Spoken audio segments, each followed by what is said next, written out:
Hey folks, Bamboo here. Welcome back to our Loosen Up series where we're going through each of the different body areas and how we can improve our mobility in those areas to help us better be able to learn new movements in Capoeira. Today we're going to be talking about the hamstrings and the back of the leg, and this is an area that I often see a lot of people asking questions about.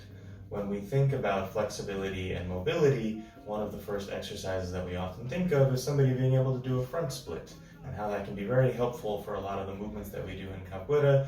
Big sort of spinning kicks where your leg is going up very high, stretches the back of the leg, and often one of the first areas where people want to improve their flexibility is in the hamstrings.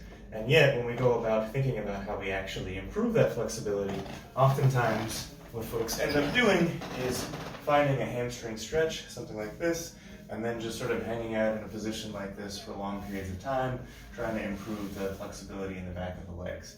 And oftentimes that doesn't really take you where you would like to go. So today we're going to talk about the hamstrings and how to improve mobility in the hamstrings. And I think one of the important ideas here is this idea of strengthening the muscle in order to build better mobility. Mobility isn't just about flexibility, how long the muscles are, but also about how strong the muscles are throughout the range of motion that you're trying to get them to work in. And an important part of building that mobility is building that strength. So when we talk about the hamstrings, the stretch that was in the movement sequence that we did at the beginning of this video series is something like a front split. We had this position here where one leg is in front, and this is not going to be a helpful starting position for a lot of folks, but we were here and leaning forward and going back. There's a lot of different ways that you can modify this position.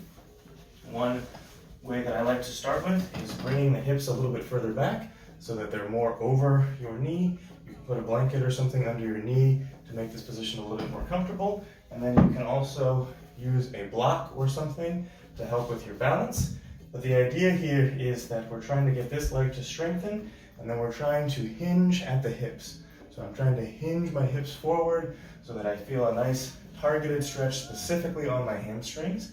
And then I'm going to come in and out of this position in a controlled way, using my hamstrings to pull myself back up. My chest is nice and straight. As I come forward, I'm trying to make sure that I'm only bending at the hip. So instead of being up right here and trying to curl my hip forward where my lower back is not bending that much, I would rather bend at the lower back, strengthen and straighten the leg here, and then try to use my hamstrings to come back up again. There's an even easier version of this that we can start with if this motion is proving to be a challenge, which is doing this from a seated position. So you can find a chair, and then you're going to take the leg that you want to stretch and sit right on the edge of the chair, straighten the leg here, and this is a little bit easier to balance. So you can then sit up straight, nice and tall, hinge at the waist, and try to come forward from here. Again, focusing on keeping the leg straight, moving in and out of this position. So this is the movement that we did in the mobility sequence at the beginning of this video series. However, it's also a really helpful tool for understanding a key part of hamstring mobility, which is that your hamstrings stretch when your pelvis actually starts to tilt forward, because that's going to pull the muscles around the back of the pelvis and really elongate this part of the movement. So as long as your pelvis is staying flat, which is what happens when you're just curving your chest here, you're not going to get a whole lot of activation in the hamstrings, or not a whole lot of stretch in the hamstrings. Whereas when you can control that movement a little bit more and focus on tilting your pelvis forward as you go into this stretch, you'll feel a lot more of the hamstring stretch. And this is also how we start to strengthen the hamstrings, because we know how to activate them now. So if we can get that pelvis to tilt forward and then stay in this range of motion, the hamstring here is pulling our body forward and backwards, and we're going to start to build strength in this range of motion. So you can start with this on a chair just to sort of get the feeling of, you should be able to actually feel this in your hamstring as it stretches, doing the work. As you start to find that feeling, you can do the same movement standing, where you're going to place one foot in front of the other. You can either put your foot flat on the ground, or for an extra stretch, you can pull your toes back if you can find the balance.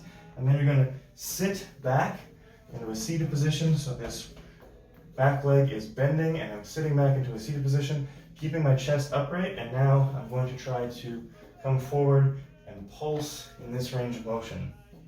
You can do this with body weight for repetitions of 20 to 30, just staying in this range of motion.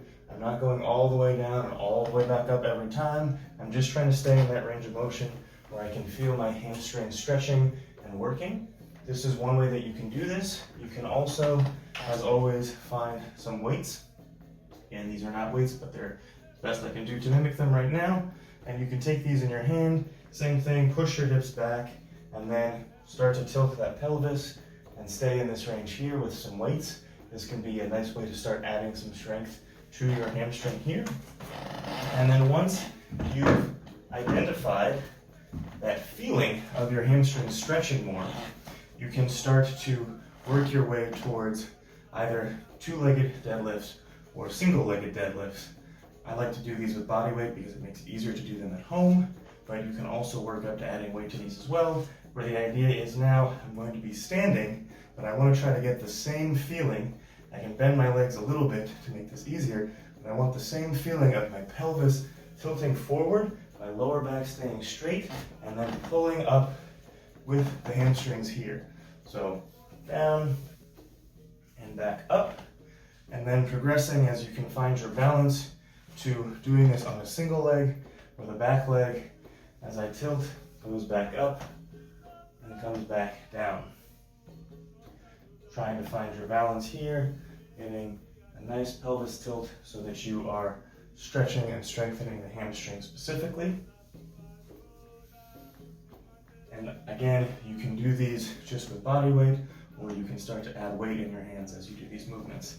A lot of these will help to build some strength and mobility in the hamstrings, and then as you go back to doing your hamstring stretches, that's the point at which you can start to focus on flexibility, holding a stretch for a little bit longer to try to get those muscles to elongate. But that combination will provide a nice way to build some mobility in the hamstrings. I hope you enjoyed this video, and we'll see you in the next one.